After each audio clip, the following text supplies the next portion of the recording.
يا أبا عبد الله يا أبا عبد الله.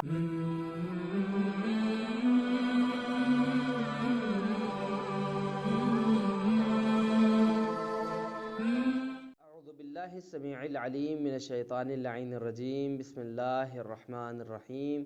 الحمد للہ رب العالمین وبہ نستعین انہ خیر ناصر ومعین وصلی اللہ علی سید الانبیاء والمرسلین وعلی اہل بیتہ الطیبین الطاہرین. ناظرین، السلام علیکم ورحمۃ اللہ وبرکاتہ. امید کرتے ہیں کہ آپ حضرات خیریت سے ہوں گے. آج کی یہ گفتگو تیمم کے حوالے سے ہے اور تیمم کے حوالے سے چند عرائض آپ کے سامنے پیش کیے جا چکے ہیں. چند عرائض میں پہلی گفتگو ہماری ان مقامات کی طرف تھی کہ جن پر تیمم کرنا صحیح ہے. اس کے بعد تیمم کرنے والے کے اور تیمم جس جگہ پہ کی جا رہی ہے اس کے چند شرائط آپ کے سامنے پیش کیے گئے. اور آج کی یہ گفتگو ہماری اس حوالے سے ہے کہ ہم تیمم کریں گے تو کیسے کریں گے. غسل کے بدلے تیمم کرنا چاہ رہے ہیں، وضو کے بدلے تیمم کرنا چاہ رہے ہیں، تو ہم کیسے تیمم کریں گے. تیمم کرنے کا طریقہ بالکل سمپل، سادہ، آسان آپ کے سامنے پیش کریں. اگر آپ تیمم کرنا چاہ رہے ہیں تو سب سے پہلے اپنے دونوں ہاتھوں کو ملائیں اور اس کے بعد زمین پر برابر سے رکھیں، زمین پر برابر سے ماریں. اگر کوئی برابر سے نہیں مارتا ہے تو یہ احتیاط لازم کی بنا پر غلط کر رہا ہے اور اس کو برابر سے مارنا ضروری ہے. ایک ساتھ دونوں ہاتھ زمین پر مارے. اس وقت جو انگوٹھی وغیرہ پہنے ہو وہ انگوٹھی بھی اتار دے تاکہ اس کا ہاتھ برابر سے زمین پر پڑے. اس کے بعد جو دوسرا کام کرنا ہے وہ اپنے بال اگنے کی جگہ سے لے کر بھووں کو شامل کرتے ہوئے ناک کے اس طریقے سے یہاں سے خارج کرنا. میں آپ کے سامنے عرض کروں، اپنے دونوں ہاتھوں کو ملائے اور ملانے کے بعد یہ بال اگنے کی جگہ سے یہاں سے کھینچتا ہوا نیچے لائے اور پہلے دائیں جانب، پھر بائیں جانب، پھر اس کے بعد یہ اپنے یہاں سے اس طریقے سے خارج کر سکتا ہے. یہ ایک طریقہ ہوا. ایک اور طریقہ ہے جو علماء اسلام کے درمیان مشہور ہے. وہ طریقہ یہ ہے کہ اپنی دونوں ہاتھوں کو ملانے کے بعد یہ یہاں سے رکھا اس نے اور یہ دونوں انگوٹھے اس طریقے سے پھنسا لیے اور اس کے بعد یوں کھینچ دیا اور یہ کھینچنے کے بعد بھووں سے ہوتا ہوا یہ آپ کے ناک سے یہاں سے خارج ہو جائے گا، یوں خارج ہو جائے گا. تو اس صورت میں آپ کا تیمم اس حد تک ہو گیا. اس کے بعد دونوں ہاتھوں کو زمین پہ مارنا ہے برابر سے اور ہاتھوں پر پھیرنا ہے. یا یہ کہ بعض مراجع کے نزدیک ایسا ہے اور بعض مراجع کہتے ہیں کہ بس یہ جو آپ نے ہاتھ یوں کیا اس کے بعد دائیں ہاتھ کے اوپر بائیں ہاتھ سے اور بائیں ہاتھ کے اوپر دائیں ہاتھ سے ایک مرتبہ پھیر لے گا. یہی وضو کافی ہے، یہی تیمم کافی ہے. سیستانی صاحب کے نزدیک کوئی فرق نہیں پایا جاتا، چاہے تیمم غسل کے بدلے ہو چاہے وضو کے بدلے ہو، دونوں کا طریقہ سیم ہے. اور ہاتھ مارنے کے بعد سر پہ ہاتھ پھیرے اور اس کے بعد ہاتھوں کو یوں پھیر لے تو اس کا تیمم ہو جاتا ہے. لیکن دیگر بعض مراجع کہتے ہیں کہ یہ ہاتھ پھیرنے کے بعد دوبارہ ہاتھ مارے اور اس کے بعد پھر دوبارہ ہاتھوں پر اپنے اسی طریقے سے پھیر لے تو اس کا تیمم مانا جائے گا. اب اس کے بعد آپ کے سامنے پیش کیا جائے کہ احتیاط مستحب یہ ہے کہ انسان دوبارہ اپنے ہاتھوں کو زمین پر مارے اور اس کے بعد اپنے ہاتھوں کی پشت کو اس ترتیب سے، یعنی پہلے بائیں ہاتھ سے دائیں ہاتھ کا اور دائیں ہاتھ سے بائیں ہاتھ کو اگر پھیر لیتا ہے تو یہ احتیاط ہے، احتیاط پہ عمل کیا اس نے، لیکن ضروری نہیں ہے. اور اس میں کوئی فرق نہیں ہے چاہے تیمم کے لیے یہ کام کر رہا ہو یا وضو کے بدلے کر رہا ہوں۔ انگلی کے نوک پر جو ناخن کا ظاہر حصہ مانا جاتا ہے، ناخن کے نزدیک عرفاً ہاتھ کا ظاہر کا حصہ مانا جاتا ہے، اس پر مسح کرنا واجب ہے، اور وہ مقدار جو عرفاً ہاتھ کا باطنی حصہ مانا جاتا ہے، اس طرف کا ایریا، اس پر مسح کرنا ضروری نہیں ہے۔ یعنی یہ حصہ کیا ہے، ادھر کا ایریا مانا جاتا ہے، تو ایسی صورت میں اس پر مسح کرنا ضروری نہیں۔ مشکوک مقدار کا بھی مسح کرے، اس طرح کی یقین کرنے کے لیے کہ تیمم میں ہتھیلی کے ظاہر کو واجب مقدار میں مسح کیا ہے یا نہیں، ضروری ہے کہ ہاتھ کے گٹے کے کچھ مقدار کو بھی مسح کرے۔ مثلا طور پہ یہاں تک ہڈیاں ہیں، آپ تھوڑا سا بڑھا کے آگے سے اس طریقے سے کریں کہ آپ کو یقین حاصل ہو جائے، یا اس طرف ہے، اس طرف آپ کو شک ہو رہا ہے کہ ادھر بھی یہ شامل ہے کہ نہیں ہے، تو تھوڑا سا اور آگے بڑھا کے آپ یہاں تک آپ تیمم کر سکتے ہیں۔ اب آپ کے سامنے پیش ہو کہ تیمم کن شرطوں کے ساتھ صحیح ہوتا ہے۔ تیمم صحیح ہونے کے شرائط کیا ہیں؟ تیمم صحیح ہونے کے بعض شرطیں ایسی ہیں کہ جن کی رعایت کرنا تیمم کرتے وقت لازم ہے، اور ان میں سے پہلی شرط یہ ہے کہ تیمم کی نیت کرے، اور اس میں قصد قربت کی شرط ہے کہ یہ قربتاً اللہ کی نیت سے انجام دے، خلوص پایا جائے، ریاکاری میں یہ کام انجام نہ دے۔ انسان پر لازم ہے کہ پیشانی اور ہاتھوں کی پشت پر مسح کرتے وقت، بلکہ احتیاط واجب کی بنا پر ہاتھوں کو زمین پر مارتے وقت یا رکھتے وقت تیمم کی نیت کرے، اور لازم ہے نیت قصد قربت سے کی جائے، خلوص کے ساتھ کی جائے، ریاکاری یا دکھاوے کے لیے یا ان جیسی چیزوں کے لیے نہ کیا جائے۔ نیت میں ضروری نہیں ہے کہ یہ معین کرے کہ اس کا تیمم غسل کے بدلے ہے یا وضو کے بدلے ہے، لیکن جہاں دو تیمم انجام دینا ضروری ہے وہاں پر کہنا ضروری ہے کہ یہ وضو کے بدلے ہے، یہ غسل کے بدلے ہے، یا یہ کہ یہ فلاں غسل کے بدلے ہے، یہ فلاں غسل کے بدلے ہے۔ اس طریقے سے اپنے اس کو معین کر سکتا ہے، اگرچہ وہ معین کرنے میں غلطی کرے تب بھی اس کا تیمم صحیح ہے۔ دوسری شرط یہ ہے کہ ترتیب کی رعایت ہونی چاہیے، ایسا نہ ہو ہاتھ بعد میں مارے، پہلے سر کا کر لے، ادھر کا حصہ، چہرے کا حصہ کر لے، بعد میں پھر ہاتھ مار رہا ہے، یا ہاتھ مارنے کے بعد فوراً ایسے پھیر لیتا ہے یہ سوچ کے کہ ایک بار کرنا ہے، یہ چاہے ابھی کر لیں چاہے بعد میں کریں، نہیں، جو ترتیب بیان کی گئی ہے اس ترتیب کے ذریعے سے، اس ترتیب کے سہارے سے ہم کو چلنا ہوگا۔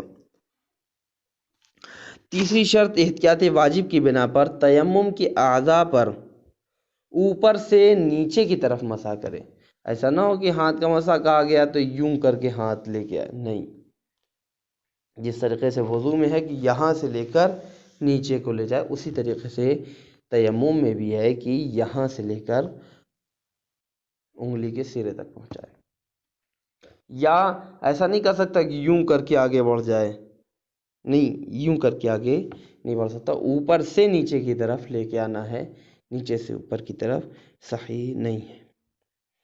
چوتھی شرط، مسح کرتے وقت جس پر مسح کیا جاتا ہے وہ عضو ثابت ہو، وہ حصہ انسان کا ثابت ہو، ہل نہ رہا ہو۔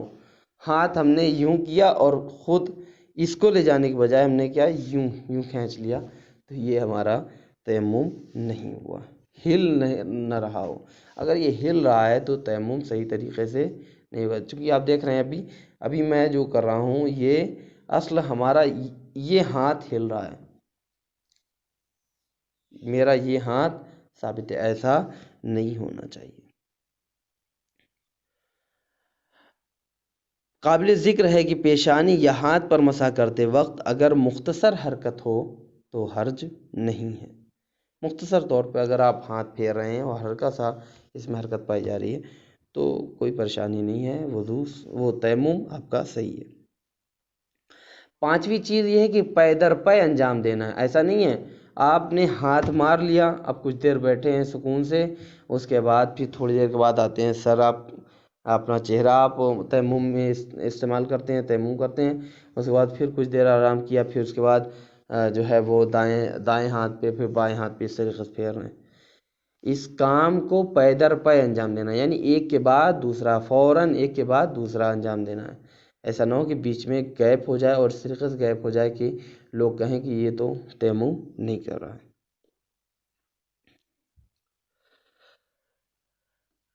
چھٹی شرط یہ ہے کہ تیمم کے افعال کو ممکنہ صورت میں انسان خود بدل لائے۔ انسان کو کوئی پریشانی نہیں ہے، کوئی عذر نہیں پایا جا رہا ہے، صحیح سالم ہے، کوئی اسے پریشانی نہیں ہے، اس کے باوجود وہ خود تیمم نہیں کر رہا ہے، کسی کو حکم دے رہا ہے کہ وہ ساتھ میں اس کے تیمم کریں۔ کہتے ہیں اگر ایسی صورت ہے تو یہ تیمم قبول نہیں کیا جائے گا۔ کیوں؟ اس لیے خود انسان کو چاہیے کہ جس پر تیمم واجب ہے وہ خود تیمم کرے، کیوں دوسرے کے سہارے تیمم کرے۔ اگر کسی شخص کا وظیفہ تیمم ہو اور تنہا معمول کے مطابق تیمم نہیں کر سکتا، اکیلا اگر چاہے بھی تو وہ تیمم نہیں کر سکتا، تو ایسی صورت میں چند صورتیں بنتی ہیں۔ آپ کے سامنے ان صورتوں کا بھی تذکرہ کر دیتا ہوں۔ ضروری ہے دوسرے سے مدد لیں تاکہ اس کے ہاتھوں کو جس پر تیمم کرنا صحیح ہے مارے۔ بیمار ہیں ہم، اتنا زیادہ بیمار ہیں کہ ہم اپنا ہاتھ صحیح سے اٹھا نہیں پا رہے ہیں، اور یا ہمیں دوسری کوئی پریشانی ہے، تو ایسی صورت میں کوئی آئے ہمارے ہاتھوں کو یوں لے جائے اور برابر سے رکھے، اور اس کے بعد پیشانی اور ہاتھوں پر جس طریقے سے بھی ممکن ہے اس طریقے سے وہ مسح کروائے۔ اگر پہلا طریقہ ممکن نہ ہو تو ضروری ہے نائب اس کے ہاتھ سے خود اس کو جس کا نائب بنا ہے تیمم کرائے۔ میں تیمم بالکل نہیں کر سکتا، میرے اختیار سے بالکل باہر ہے، پہلی صورت بھی ہمارے سے ہو نہیں سکتی، تو کوئی ایک ایسا انسان آئے اور آ کر ہماری طرف سے نیت کر کے ہمیں تیمم کرائے۔ تیسرا مقام، اگر دوسرا طریقہ بھی ممکن نہ ہو، یہ جو ابھی ہم نے بتایا، اگر یہ بھی ممکن نہ ہو، چنانچہ خود وہ شخص پیشانی یا ہتھیلی کے پیچھے والے حصے کو خاک پر کھینچ سکتا ہو تو واجب ہے اس طرح تیمم کرے، اور اس صورت میں نائب کی ضرورت نہیں ہے۔ چوتھی چیز، اگر تیسرا طریقہ بھی ممکن نہ ہو، یعنی کھینچ بھی نہ سکتا ہو، تو جس چیز پر تیمم کرنا صحیح ہے، نائب اس پر اپنے ہاتھ کو مارے اور پیشانی اور اس کے ہاتھوں کی پشت جس کا نائب بنا ہے اس کے ہاتھوں کی پشت پر پھیرے، اور دوسری اور چوتھی صورت میں احتیاط واجب کی بنا پر دونوں تیمم کی نیت کریں، لیکن پہلی اور تیسری صورت میں صرف مکلف کا نیت کرنا ضروری ہے۔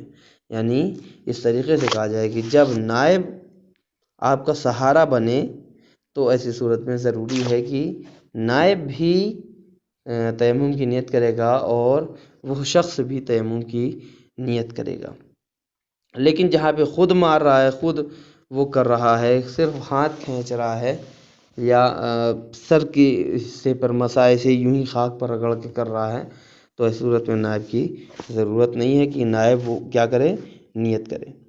یا وہ مقام کی جہاں پر نائب آ کے آپ کے ہاتھوں کو اٹھا کے یوں پٹک رہا ہے، یعنی یہاں سے ہاتھ پکڑا اور یوں کر کے ایسے رکھوا رہا ہے، تو اس وقت نائب کے لیے ضروری نہیں ہے کہ وہ نیت کرے۔ لیکن جہاں پر وہ خود جو ہے کوشش کر رہا ہے اور خود اپنے ہاتھوں سے کر رہا ہے، تو وہاں تو حتماً ضروری ہے کہ وہ خود نیت کرے۔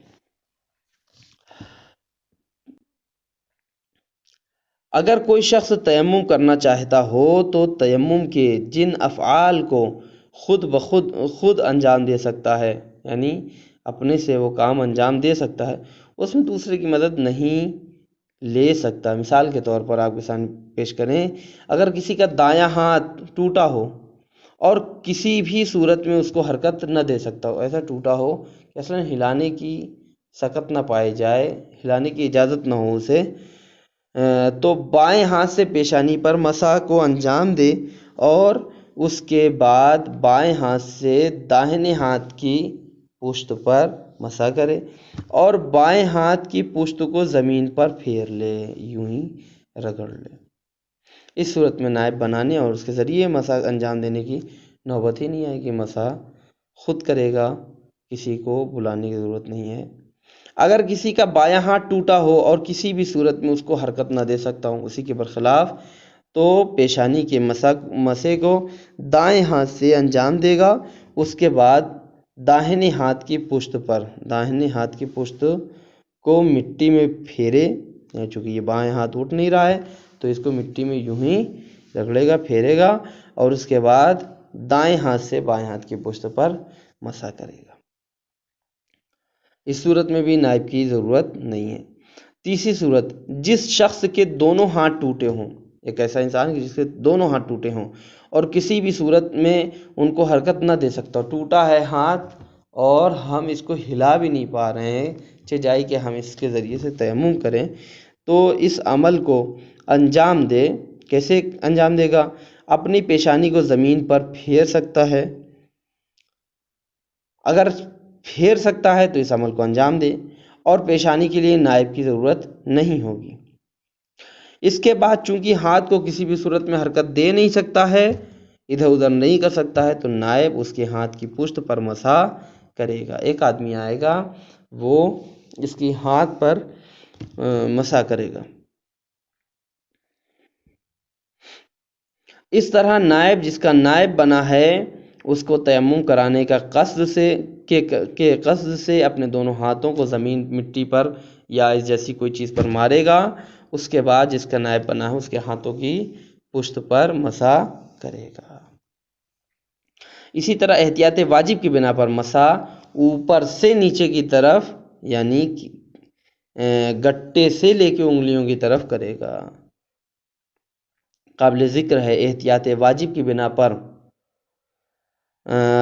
جب مسئلہ اس طریقے سے ہو کہ انسان کے دونوں ہاتھ ٹوٹے ہوئے ہوں اور اب کسی بھی صورت میں ہلانا صحیح نہ ہو، تو بصورت امکان انسان کے لیے ضروری ہے کہ پیشانی اور اس کے دونوں طرف جس مقدار میں مسح کرنا لازم ہے، ایک ہی دفعہ مٹی پر پھیرے، گرچہ خاک کو تھوڑا گہرا کر کے پیشانی اور اس کے دونوں طرف کے حصے کو اس پہ رکھے۔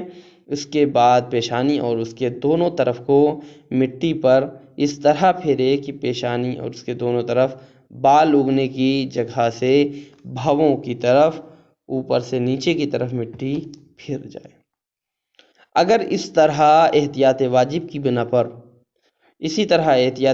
کی بنا پر امکان کی صورت میں نائب اور جس کا نائب بنا ہے اس کے دائنے ہاتھ کی پشت کا مسح نائب اپنے بائیں ہاتھ سے انجام دے گا، اور اسی طرح بائیں ہاتھ کے مسح کرتے وقت انسان کیا کرے گا؟ جو نائب بنا ہے وہ دائیں ہاتھ سے بائیں ہاتھ کا مسح کروائے گا۔ یعنی میں اگر نائب ہوں کسی شخص کا، تو میں جب اس کے دائیں ہاتھ کے اوپر مسح کر رہا ہوں تو اپنے بائیں ہاتھ سے مسح کروں گا، اور جب اس کے بائیں ہاتھ پہ مسح کر رہا ہوں تو اپنے دائیں ہاتھ سے مسح کروں گا۔ 7ویں شرط، اعضائے تیمم پر کوئی مانع نہ ہو، یعنی جس وقت ہم تیمم کروا رہے ہیں یا تیمم کر رہے ہیں تو ایسا نہ ہو کہ ہمارے تیمم کرنے کی جگہوں پر کوئی ایسی چیز پائی جائے کہ جو کھال تک پہنچنے میں رکاوٹ ہو۔ مثال کے طور پر کوئی کپڑا بندھا ہے، یا یہ کہ آپ نے گلفز پہنے ہیں، تو ایسی صورت میں پہلے گلفز کو اتاریے، انگوٹھی پہنی ہے اس کو اتاریے، اور اس کے بعد تیمم کیجیے۔ اگر پیشانی یا ہاتھوں کی پشت پر کوئی مانع ہو، جیسے گوند لگا ہو، رنگ لگا ہو، ناخن پالش ہو یا ڈامر اس پر چپکا ہو، تو ضروری ہے کہ اس کو برطرف کرے۔ اور اگر ہتھیلیوں میں کوئی مانع ہو، اگر بغیر مانع والے حصے سے مسح کرنا عرفاً ہتھیلی سے مسح کرنا کہا جائے تو یہی کافی ہے، اور لازم نہیں ہے کہ جس سے مسح کیا جائے وہ مکمل طور پر بغیر مانع کے ہو۔ اور تیمم میں مجموعی طور پر یہ لازم نہیں ہے مسح کرنے والے تمام اعضاء کو مسح کیے جانے والے تمام عضو پر پھیرے، بلکہ اگر مسح کرنے والے بعض عضو کے ذریعے مسح کیے جانے والے تمام اعضاء پر مسح انجام دیا جائے، چنانچہ عرفاً یہ کہا جائے کہ ہاں یہ ہتھیلی سے مسح کیا ہے، تو کافی ہے۔ اسی بنا پر اگر پیشانی کو دونوں ہتھیلی سے انگلیوں سے مسح کیے بغیر مسح کریں تو یہی کافی ہے، لیکن ہر صورت میں لازم ہے کہ پوری پیشانی ہاتھوں کی پشت پر مسح کیا جائے۔ انسان کو چاہیے کہ ہاتھ کی پشت پر مسح کرتے وقت انگوٹھی کو جس ہاتھ سے مسح کر رہا ہے اس سے نکال دے، لیکن جس کو مسح کر رہا ہے اس میں انگوٹھی ہو تو مشکل نہیں ہے۔ اسی بنا پر دونوں ہاتھوں کو زمین پر مارتے وقت یا پیشانی پر مسح کرتے وقت انگوٹھی اگر ہاتھ میں ہے تو اتارنا ضروری نہیں ہے، کوئی حرج نہیں ہے۔ اگر پیشانی اور ہاتھوں کی پشت پر معمولی مقدار میں بال ہوں تو کوئی حرج نہیں، جیسے میرے ہاتھوں پر ابھی یہ بال ہیں، یہ مختصر اور اس طریقے کے بال پہ کوئی حرج نہیں پایا جاتا۔ لیکن اگر سر کے بال پیشانی پر آ جائیں، میں سر کا جب مسح کر رہا تھا تو بعض بال سامنے آ گئے تھے، اگر سر کے بال پیشانی پر آ جائیں تو ضروری ہے انہیں پیچھے ہٹا دیں۔ اگر کوئی شخص پیشانی، ہتھیلی یا پاؤں کی پشت پر یا ہاتھوں کی پشت پر کسی معنی کا احتمال دے، شک کرے کہ ممکن ہے کہ ہمارے اس پر کوئی معنی پایا جاتا ہے اور اس کا احتمال لوگوں کی نظروں میں معقول بھی ہو، تو ضروری ہے کہ تلاش کرے تاکہ یقین اور اطمینان حاصل ہو جائے کہ کوئی معنی نہیں پایا جاتا۔ اگر کوئی نجاست جو عرفاً معنی شمار ہوتی ہے، جیسے پیشانی یا دونوں ہاتھوں کی پشت پر خون جمع ہو، تو ضروری ہے کہ اس کو تیمم کرنے سے پہلے یا تیمم کرتے وقت اس عضو کو کیا کرے، مسح کرنے سے پہلے برطرف کر دے اس نجاست کو، پھر وہ تیمم کریں۔ 8ویں شرط یہ ہے کہ اعضائے تیمم پر کوئی سرایت کرنے والی نجاست نہ پائی جاتی ہو۔ ایسی نجاست نہ ہو کہ جس کے ذریعے سے ہمارا ہاتھ بھی نجس ہو جائے۔ ہم جب سر کا مسح اس طریقے سے کر رہے ہیں تیمم کی حالت میں کہ بال اگنے کی جگہ سے یہ ناک کے اس حصے تک اگر ہم لا رہے ہیں تو اس بیچ میں کوئی ایسی نجاست نہ لگی ہو کہ جو ہمارے ہاتھوں کو کیا کرتے ہیں، نجس کرتے ہیں۔ گیلی چیز کوئی خون نہ ہو، مثال طور پر خون گیلا نہ ہو کہ جو ہمارے ہاتھ کو نجس کرتے ہیں، یا کوئی ایسی نجاست یہاں پہ نہ لگی ہو کہ جو ہمارے ہاتھوں کو نجس کر دے۔ اگر ایسا ہے تو پھر ضروری ہے کہ اس کو پاک کیا جائے، اور اگر پاک نہیں کرتا ہے تو اس صورت میں اس کا تیمم صحیح نہیں ہوگا۔ لیکن اگر عین نجاست پائی جا رہی تو اگرچہ احتیاط مستحب یہ ہے کہ مجموعی طور پر اعضائے تیمم کا پاک ہونا ضروری ہے۔ بس آج کی گفتگو ہماری یہیں تک ہو، اور انشاءاللہ کل پھر اسی وقت اسی چینل کے ذریعے سے آپ کے سامنے روبرو ہیں۔ تب تک کے لیے خدا حافظ، فی امان اللہ۔